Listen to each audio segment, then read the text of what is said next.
Menteri Pertahanan, Menhan, Syafri Samsudin, melantik sejumlah staf khusus. Salah satu yang dilantik adalah artis Deddy Corbuzier.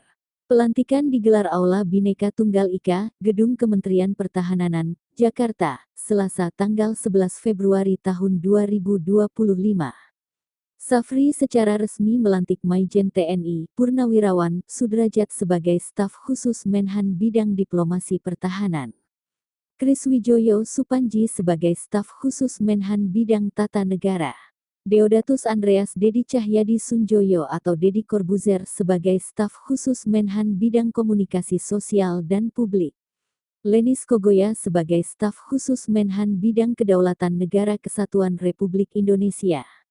Indra Irawan sebagai staf khusus Menhan Bidang Ekonomi Pertahanan, dan Sylvia Evi Widiantari Sumarlin sebagai asisten khusus Menhan Bidang